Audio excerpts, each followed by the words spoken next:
It's insectoid. So Looks like beautiful. some kind of ant. Yeah, all these are what they call Paki hoods. They're made in Pakistan. So in Pakistan, they make I'd say the largest portion of all the equipment that's used around the world, especially in Middle Eastern falconry. And so this is what you call an Arab or an Indian hood. It has an accordion back, and you'll notice it has a sloped kind of angled head. So this would largely be used for saker falcons.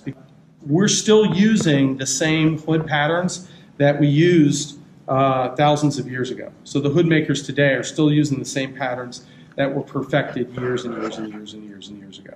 Every bird has this on it, okay?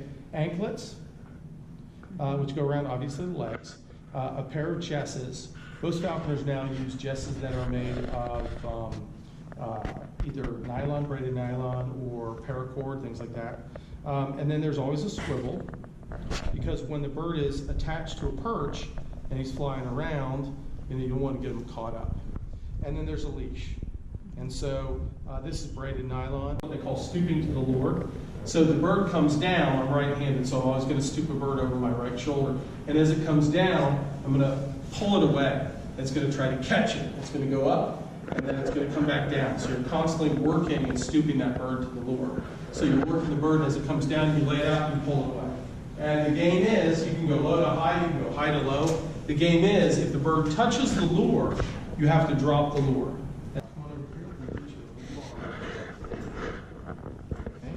All the way down in, and make a fist.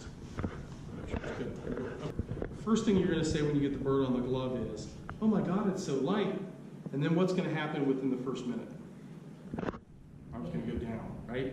Now, I'm not afraid the bird's going to try to go to your head. I don't want that right foot to go above the cuff, because these birds have anywhere from 300 to 1,000 pounds of crushing pressure in their feet.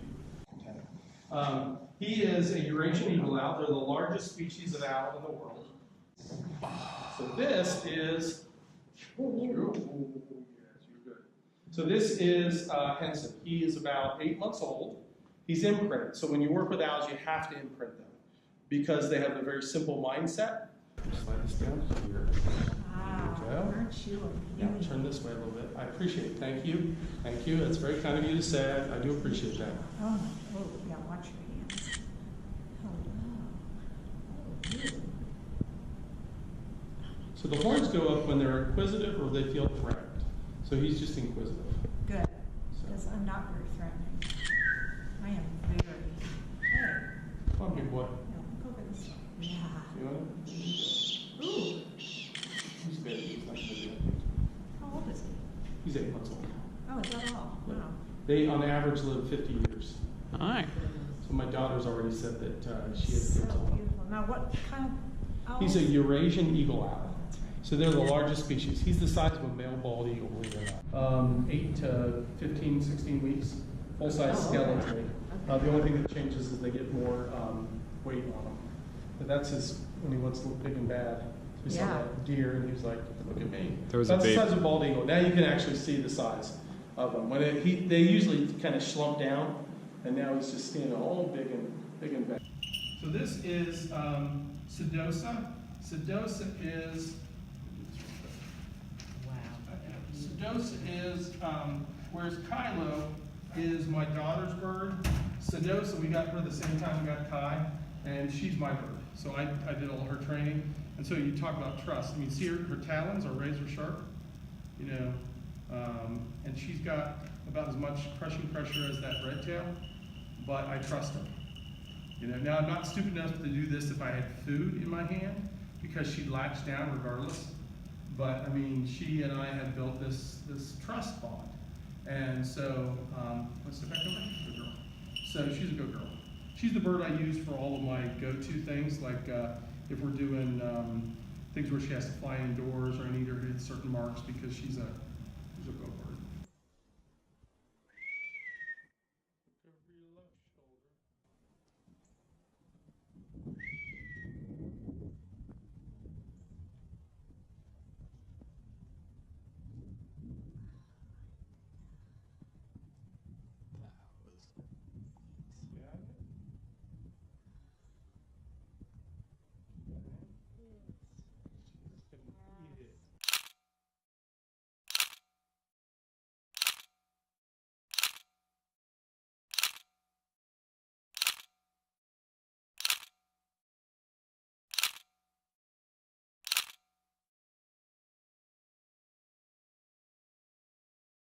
finish out the video, do you have any thoughts about the end of it?